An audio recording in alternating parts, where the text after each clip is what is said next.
syafaat atau Assalamualaikum warahmatullahi wabarakatuh.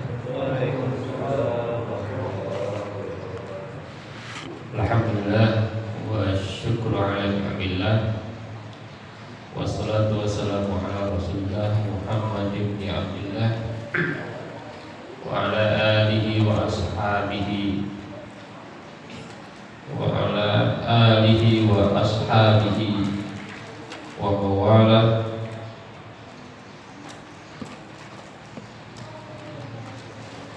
A'udzu billahi minasyaitonir rajim. Bismillahirrahmanirrahim.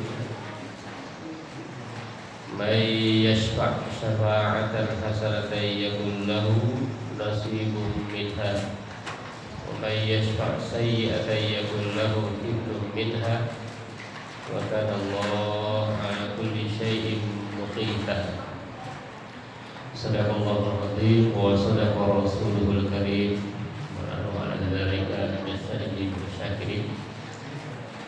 Alhamdulillah pagi ini kita bisa bertemu di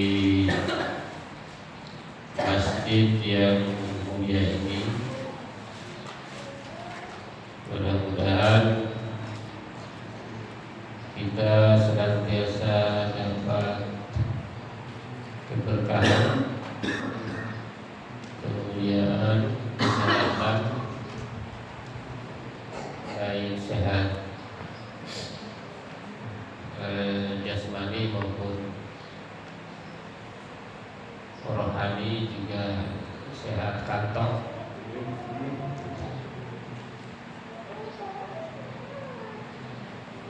Salawat dan salam mudah-mudahan tercurah kepada Nabi besar Muhammad sallallahu alaihi wasallam. Pagi ini kita membahas bab yang sangat pendek karena hanya ada 2 hadis, 1 ayat itu pun sepotong, 1 ayat itu pun sepotong. Tapi ini pembahasannya penting, khususnya hari ini karena judulnya ini ya. Baik para bapak ibu jamaah yang berbahagia, ini waktu syuruk jam 6 ya. Saya kira tidak usah lama-lama. Oke. Kita mulai dari ayat yang dikutip oleh penulis, may yashfa' syafa'atan hasanatan yakul lahu nasibun minha. May yashfa' syafa'atan hasanatan yakul lahu nasibun minha. Barang siapa yang memberikan syafaat yang baik, maka ia mendapatkan pahala bagian darinya, pahala kebaikan itu. Sebetulnya ini ayat mirip itulah, madalla ala khairin falahu ajruhu, ya, madalla ala khairin falahu ajruhu wa ajru man amilaha ila yaumil qiyamah min ghairi ayyan qusa min ujurihi syai'an. Mirip dengan ayat itu ya. Wa man yashfa' syafa'atan, ini sebetulnya lengkapnya ayatnya begitu. Dan siapa yang menolong sayyi'atan, keburukan, yakun lahu nasib kiflum minha, maka dia mendapatkan dosanya dia. Wa kana Allahu ala kulli syai'in muqita, dan Allah atas segala sesuatu itu memberikan ukuran-ukuran. Jadi ukuran Allah itu nggak bisa di mark up. Nah, kira-kira begitu ya. Kalau manusia di mark up, karena ini saudaranya, dia mark up. Nah, manusia begitu. karena ini anaknya dimaaf, karena ini tetangganya dimaaf, biasa. Tapi kalau Allah nggak dimaaf, jadi kalau sudah ketentuannya begitu ya begitu. Jadi kalau Allah misalnya kalau satu amal pahalanya 10, ya 10, itu gak dimarkup lagi. Kalau ketentuannya 700 lipat, ya 700. Itu ya. Gitu. Walaupun nanti ada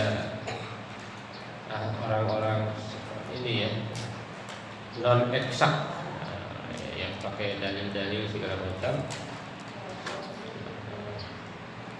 Jadi pakai logika macam-macam ya. Oke.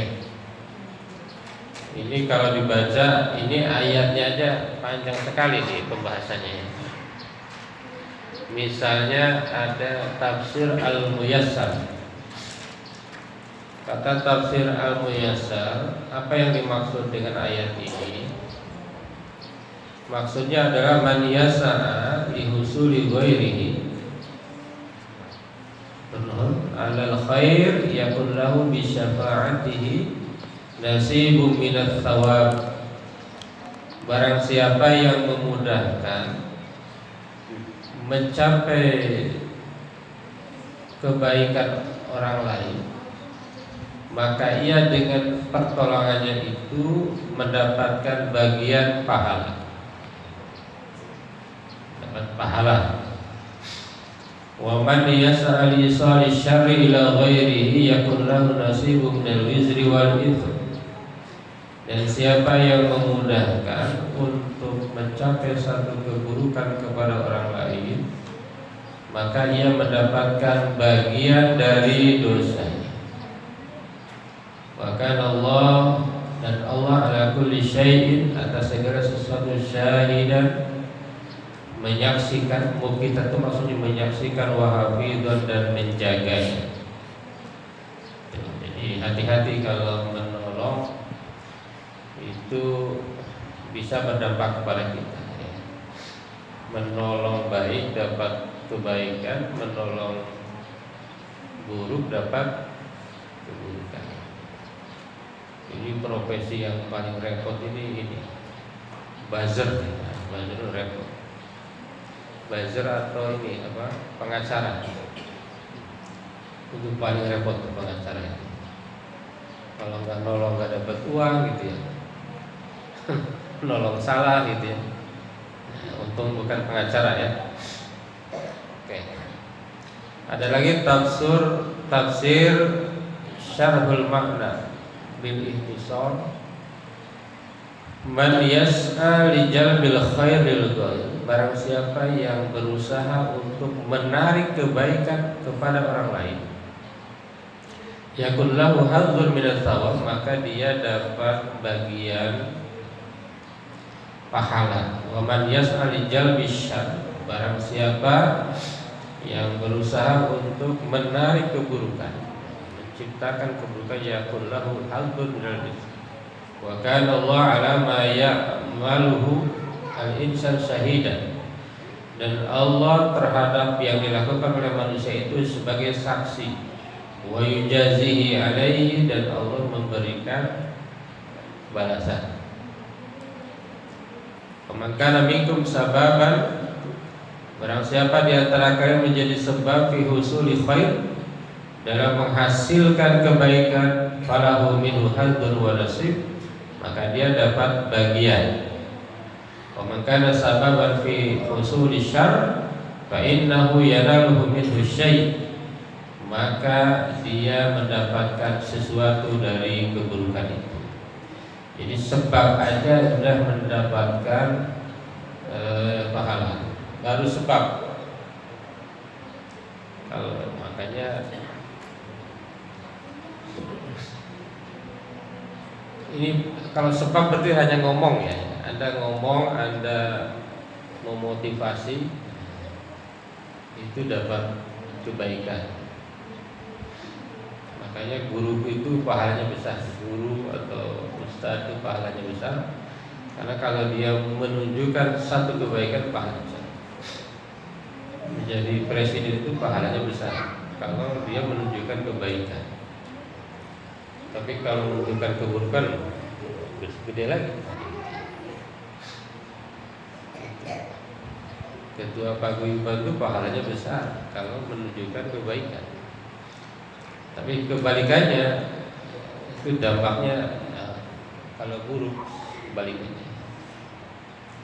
Ketua DKM juga sama ya, kalau dia menunjukkan kebaikan, dia dampaknya banyak karena dia lingkupnya lebih luas. Tapi kalau kita hanya di rumah, ya, kebaikan keburukannya hanya untuk seisi rumah, itu kecil. Gitu. Kalau saya misalnya profesi, saya sering mengakses keluar. Kalau saya membantu kebaikan berarti dapat banyak. Saya kebetulan mungkin dari Sabang sampai Merauke saya pernah ngajar. Apalagi sekarang online kan. Ya mudah-mudahan aja tuh. Dari Aceh sampai Papua ya pernah ngajar. Ya mudah-mudahan aja ada kebaikan gitu ya. Khutbah Jumat, itu siapa tahu ada kebaikan. Walaupun ada yang beralasan macam-macam tuh nggak mau, padahal jurusannya PAI nggak mau ceramah, banyak nggak mau ceramah, alasannya saya belum baik. Ya kapan baiknya? Emang ada orang baik? Semua orang pasti ada kekurangannya kan. Harus ada orang-orang yang berusaha itu tadi menjadi penolong gitu ya. Cuma kadang-kadang kalau udah terlalu dekat susah kita ngasih tahu itu, takut tersinggung gitu. Makanya kadang-kadang gini, kalau ceramah itu bagusnya di luar, nah, itu. Memang gitu. Hukum alamnya begitu.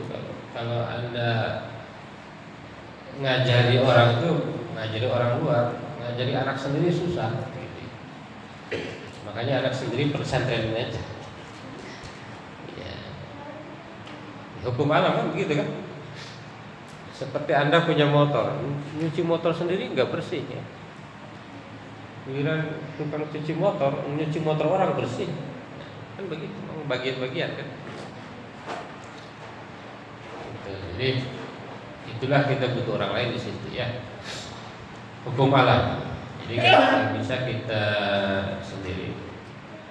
Dokter diobati oleh siapa? Dokter lain.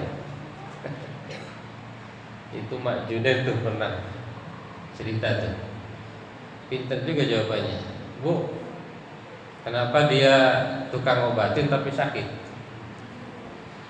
Kata beliau, ya ini kita kelilipan aja nggak bisa nyembuhin sendiri Pak. Ya butuh orang lain. Jadi ustaz butuh ustaz lain ya. Peruqyah butuh peruqyah lain. Peruqyah satu butuh peruqyah yang lain. Saling tolong-menolong kan. Kita itu nggak bisa kalau tanpa orang lain ya. Saya sering mikirin gini, pernah nggak lihat perumahan yang mati, perumahan mati, hancur bangunannya semua ya. Kenapa bisa mati? Karena nggak ada tetangganya. Jadi kita baru beli aja itu udah nolong orang lain. Baru beli belum ditempati udah nolong. Karena kalau rumah itu pada nggak dibeli, nggak ada yang betah. Hakikatnya begitu ya.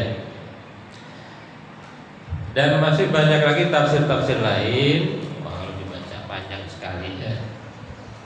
Pokoknya ilmu Islam itu nggak habis-habis. Tafsir itu bisa ratusan ribu jadi tafsir. Ya akan cukup waktu kita ya.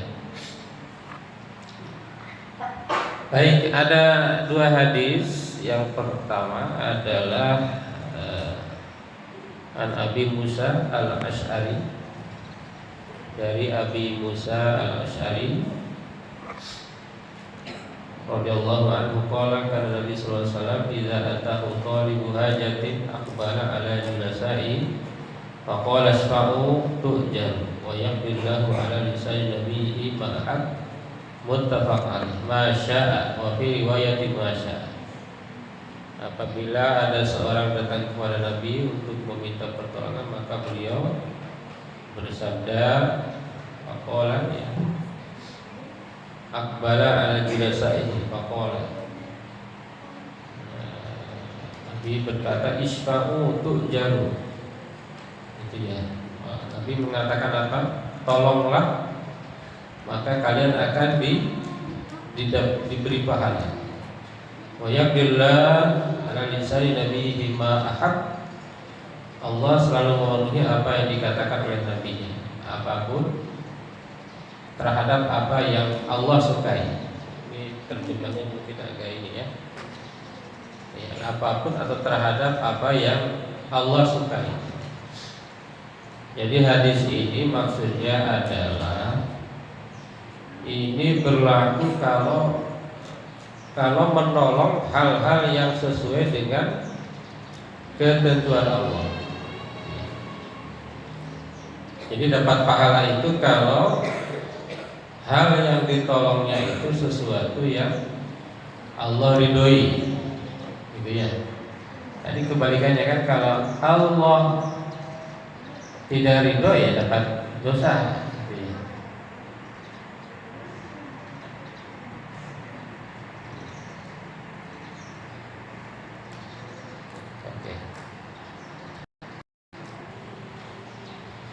Jadi maka ada seorang ulama yang membagi syafaat itu ke dalam tiga.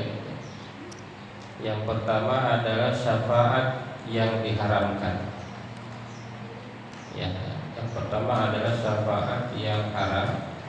Yang diharamkan adalah ketika memberikan pertolongan, ya, kepada orang yang harusnya mendapatkan satu hukuman, dia tolong.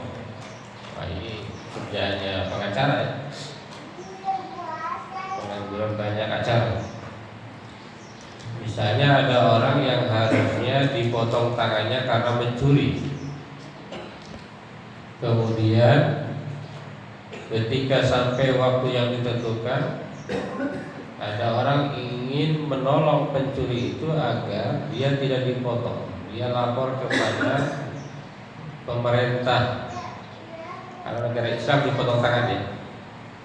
Fahadha haramun ankarahun Nabi alaihi salatu wassalam inkaran aziman, ini haram. Ini haram, jelas. Haramnya haram mutlak. Tidak ada debat, no debat. Ini haram. Yang kedua, an yashfa fi syai'in muharram, menolong sesuatu yang diharamkan. Misalnya adalah menolong seorang laki-laki, ya, seorang laki-laki untuk melukai saudaranya. Misalnya apa? Ketika ada seorang ingin menghitbah perempuan yang udah dihitbah perempuan lain, contohnya begitu. Ingin menjodohkan orang dengan perempuan yang sudah dilamar, ini disebut haram. Menolong kepada sesuatu yang tidak boleh di dalam Islam, ya. Walaupun ada istilah sebelum janur kuning, ya, dalam Islam tidak boleh. Yang ketiga adalah asy-syafa'ah fi syai'in mubah fala ba'sa biha, menolong pada sesuatu yang mubah, Mubah itu apa? Yang boleh. Ya. Tuh. Misalnya ada orang ini dicontohkan misalnya ayat yasasul li akhar wa yasumu minhu baitan wa yaqulu lahu hadza thaman qalil. Fayadhhabu as-sa'im ila syakhsin wa yaqulu ya fulan isfa'li inda sahibil bait la'allahu yabi'uhu alayya fayadhhabu wa yashfa'u lahu fa hadza jaiz bal huwa ma'jurun 'ala dzalik. Seperti orang nih. Tolong bantu saya mau beli rumah itu, kamu yang nawarin ya, biar harganya miring. Nah, itu boleh. Itu dapat pahala. Jadi misalnya kalau tanpa lewat dia harganya 300, kalau lewat dia harganya 250. Berarti dia dapat pahala seolah-olah ngasih 50 juta. Wah, gede juga. Kalau ngasih dari uang saku 50 juta kan berat. Itu ya. Kayak begitu-begitu. Nah, itu adalah bagian dari pertolongan. Kecuali yang tidak boleh. Tidak boleh itu sebetulnya banyak sekali kita nolong yang tidak boleh. Di Indonesia ya, banyak sekali di kita ya. Itu ya, banyak sekali. Cuma kadang-kadang masyarakat kita sulit sekali. Sulit. Apalagi dalam politik uang, nah itu gimana tuh? Sudah mengerikan ya. Hadis yang kedua, wa an Abi Ibni Abbas radhiyallahu anhu fi qissati Barirah wa zawjiha, kisah Barirah dan suaminya qala dengan pasangannya qala lahan Nabi berkata kepada Barirah, "Lau raja'tihi qalat ya Rasulullah ta'muruni." Kata Rasul, "Lau raja'tihi, kamu mau balikan lagi enggak ke dia?" Kemudian Rasulullah berkata, "Apakah Tuhan menyuruh saya?" "Ya Rasulullah ta'muruni." "Rasul, apakah sampean nyuruh saya untuk balikan?" Qala ana asfa. Innama asfa, saya hanya memberi dorongan. Kata Rasulullah, qala la hajata li fihi, saya tidak ada keinginan lagi kepadanya. Rawahul Bukhari. Yasfa di sini katanya artinya hanya dorongan. Jadi mendorong, jadi memberi dorongan agar orang membuat baik. Nah itu syafaat. Jadi syafaat di bab ini menurut penulis bukan syafaatnya Rasulullah nanti di akhirat, tapi syafaat manusia kepada orang lain ya, di akhir sesuatu itu, dengan syafaatnya dia itu dapat manfaat atau madarat hilang. Dengan bantuan dia kesulitan hilang, dengan bantuan dia kebaikan menjadi terjadi. Ya, dan dua hadis saja yang dibahas di sini. Tapi ada juga yang menjelaskan bahwa syafaat itu dari kata syaf. Syaf itu artinya genap ya. Syaf itu genap. Kalau witer ganjil. Jadi syafaat itu artinya pertolongan itu menggenapkan yang ganjil, itu namanya syafaat. Jadi ketika sudah ada 9 biar menjadi 10, itu namanya syafaat. Sudah ada 9 biar menjadi 10, nah itu syafaat ya. Tapi pembahasannya mirip-mirip sama sebelumnya ya. Ada sebelumnya apa misalnya? Sebelumnya tentang memenuhi kebutuhan, qada'u hajat. Ada al-aun, ada syafaat. Sebetulnya mirip-mirip. Jadi bantuan sekecil apapun berarti dapat pahalanya ya, kalau baik. Tapi bantuan sekecil apapun bisa mendapatkan dosa. Bahkan di keterangan lain yang dimaksud syafaat itu bisa berbentuk doa. Jadi kalau kita mendoakan orang lain itu juga syafaat. Ya Allah, mudah-mudahan misalnya Pak Andika segera haji, itu doa. Mudah-mudahan Pak Mang Bandi segera apa itu. Nah, itu juga bagian dari syafaat. Jadi syafaat itu tidak selalu berbentuk uang atau materi, bisa berbentuk jasa, bisa berbentuk ucapan, motivasi, bisa juga berbentuk doa. Wah, ini sulit sekali, mendoakan orang itu sulit, Pak. Iya kan?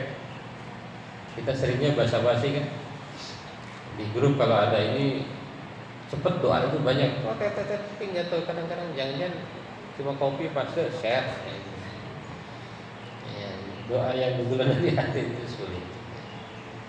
Butuh kejernihan hati kita ya,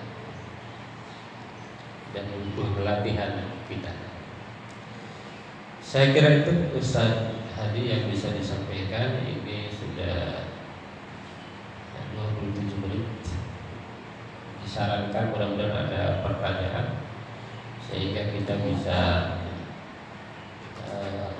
lebih terbuka lagi.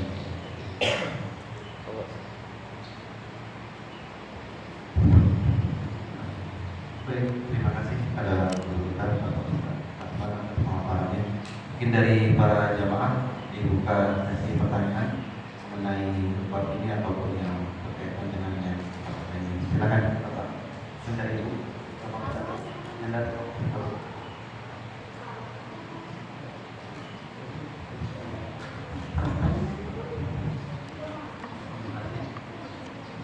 Assalamualaikum warahmatullahi wabarakatuh. Waalaikumsalam.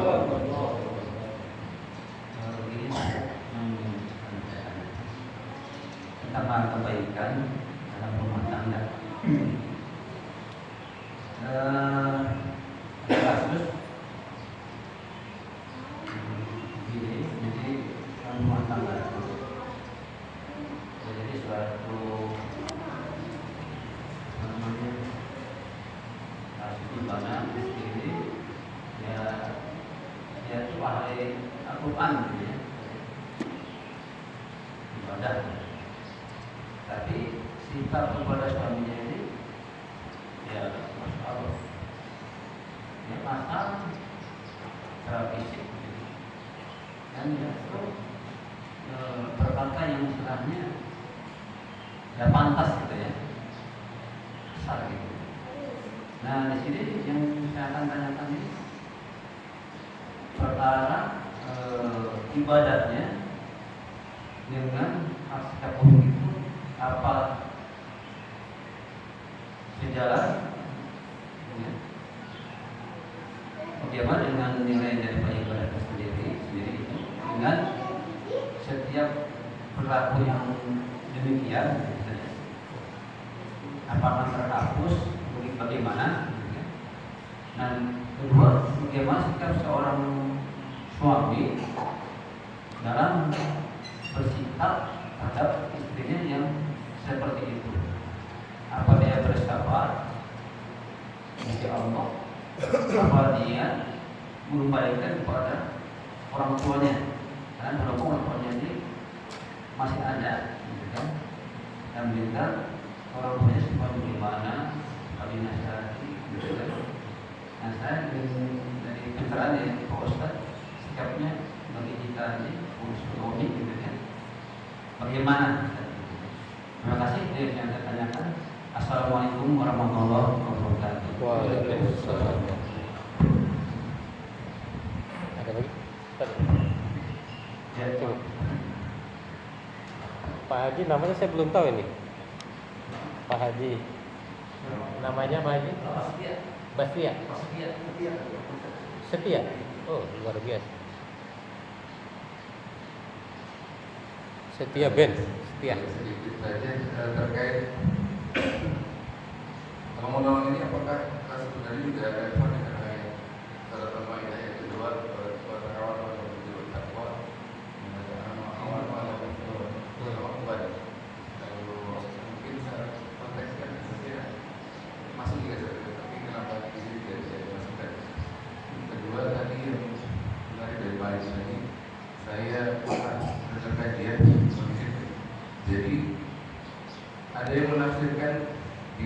di dunia ini ada yang bilang wanita itu 4 kali dari laki-laki gitu.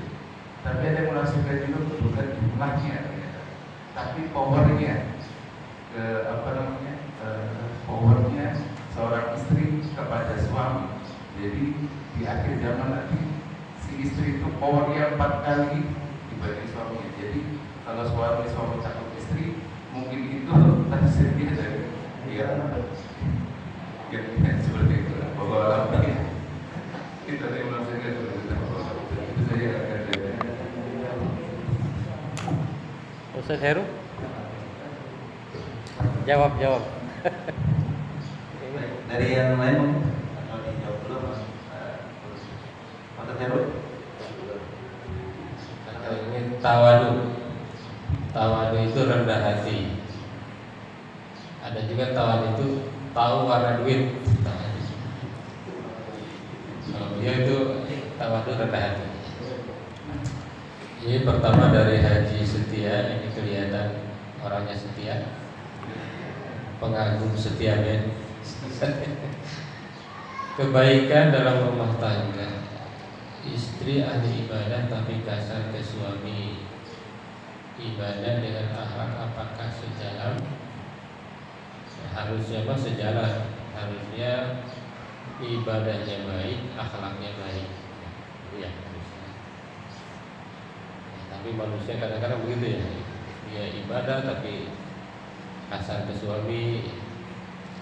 Biasanya banyak faktor, di antaranya misalnya penghasilannya lebih besar dari suami.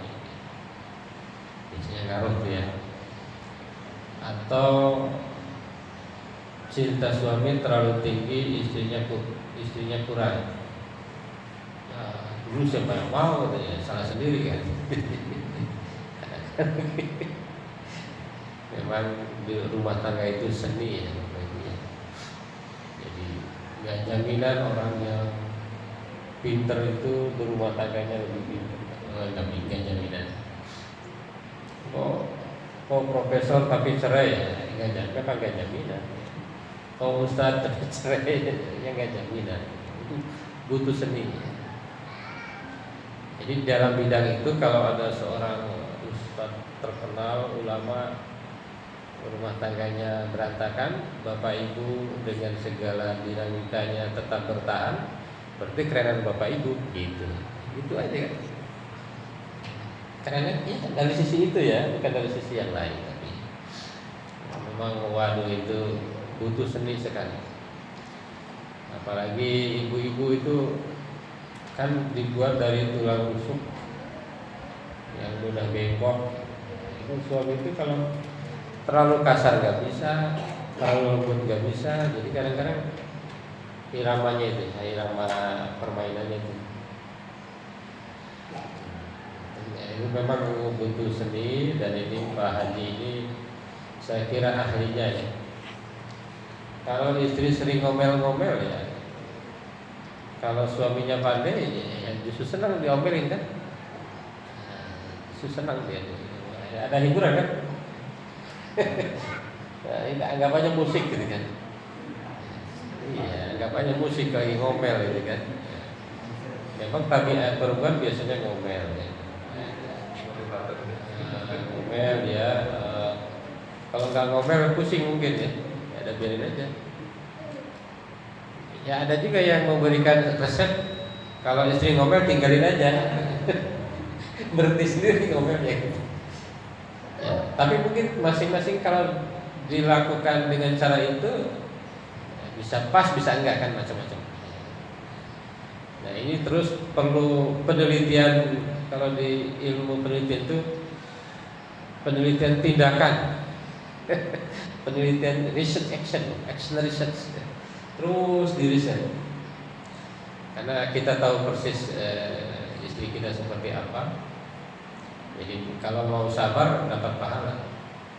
Kalau kata siapa itu Ustaz Bahaya, istri cerewet itu bagus, nambah pahala terus suami.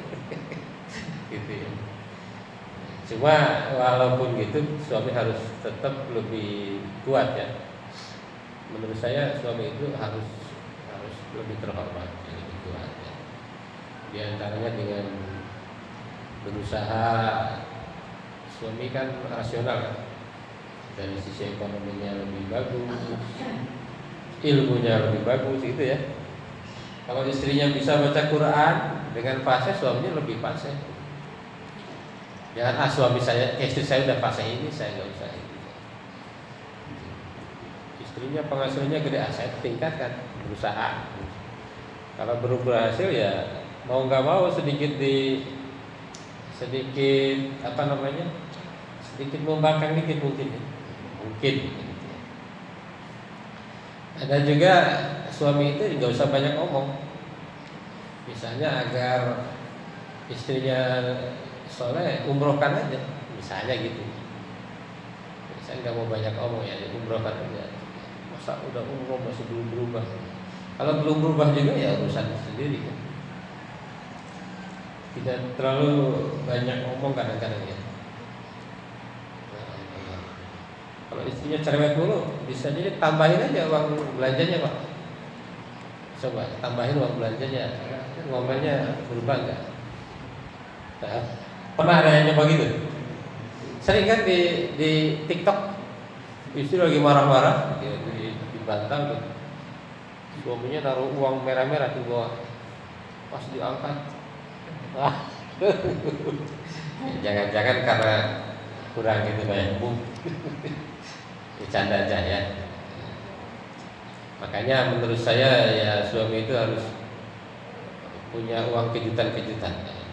Jadi punya rekening khusus nih kayak Pak Endar. Jadi targetnya untuk kejutan-kejutan. Jangan semuanya tahu istri, yang ada kejutannya. Yang kedua, bagaimana seorang suami bersabar atau kembalikan ke orang tua. Nah, ini memang katanya setan itu paling senang kalau suami istri itu cerai ya. Gejolak rumah tangga itu ya dahsyat sekali. Cuma nggak tahu semuanya aja kan. Kalau nggak sabar mah ya banyak yang udah tidak utuh lah. Pak Haji saya kira ini orang yang berpengalaman ya. Jadi seninya itu ditingkatkan dan ilmunya itu harus terus dipelajari memang, nggak berhenti. Itu. Jadi kadang-kadang butuh orang lain juga, butuh orang lain. Kalau sekarang kan ada psikolog, ada apa ya. Bisa ada pertanyaan luar biasa ini, apakah terkait dengan surat? Ini di dalam penjelasan beberapa pensarah kitab ini dia mengaitkan ayat ini Ustaz. Wa ta'awanu 'alal birri wat taqwa wa la ta'awanu 'alal itsmi wal 'udwan wattaqullaha innallaha syadidul 'iqab. Itu ancaman ya, di ujungnya itu ada ancaman tuh. Takwalah kepada Allah, innallaha syadidul 'iqab. Allah itu penyiksa yang dahsyat. Nah, gitu ya. Jadi kalau orang nggak mau tolong-menolong, Allah itu penyiksa yang dahsyat. Ya, mudah-mudahan kita termasuk golongan itu yang saling tolong-menolong ya. Cuma manusia kadang-kadang manusia itu kan tabiatnya gitu, senang orang lain susah gitu. Gitu ya, manusia itu senang orang lain susah lihat orang senang, itu manusiawi. Tapi itu kalau tidak kita bentengi, Allah apa tadi? Ancam, innallaha syadidul 'iqab. Itu sama aja dengan ayat ini. Cuma bahasanya indah-indah kalau Allah bilang itu, ya. Kalau Allah yang ngomong itu indah. Wanita itu powernya 4 kali suami. Mungkin power apanya saya nggak tahu. Ya memang menurut penelitian perempuan itu kuat, mengerjakan banyak hal itu kuat. Kalau laki-laki itu lemah, kayak saya lemah.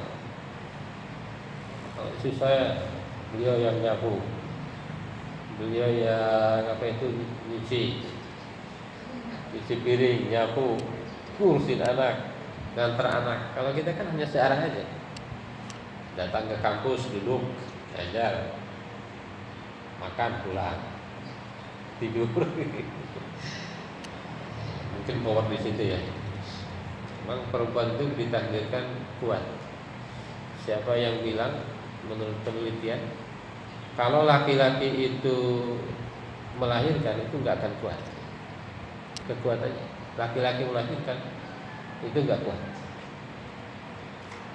Makanya perempuan lah yang melahirkan ya. Ibu-ibu ya. Makanya surganya perempuan bisa lebih dekat dari suami.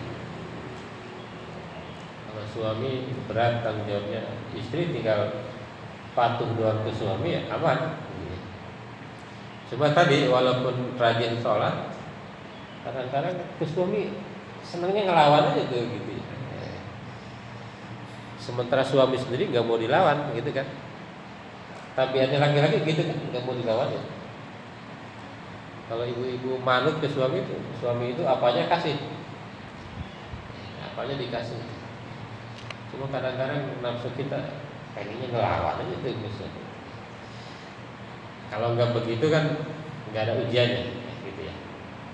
Maka semakin berat ujian, semakin besar pahala. Ya, mudah-mudahan kita semua senantiasa diberi petunjuk ya. Jadi kalau mau contoh terbaik siapa ya Rasulullah. Kalau yang lain, kalau mau nyontoh yang lain itu satu hal aja. Misalnya Ustaz Endar kita contoh di kesabarannya. Kalau keberaniannya mungkin enggak. Baru mungkin ya Ustaz ya. Iya. Kalau keberaniannya mungkin enggak. Misalnya Ustaz Agim kita contoh kelembutannya. Gitu ya. Siapa lagi? Ustaz. Kalau Pak Prabowo kita contoh apanya? Ketegasannya misalnya. Jangan yang lainnya. Kalau yang lainnya pasti ada kurang. Pasti ada kurangnya. Pak Heru kita contoh apanya? Ibadahnya, rajin iqomat. Saya sering dengar. Kalau yang lainnya mungkin enggak. Baik, Pak Ustaz Hadi gimana? Cukup? Sudah suruk ya? Baik, terima kasih pertanyaan tadi dari mudah-mudahan bisa menjadi pasangannya. Pak Ustaz bilang bahwa sampai mengenai rumah tangga itu seni ya, jadi memang semua itu seni. Seni. Pertolongan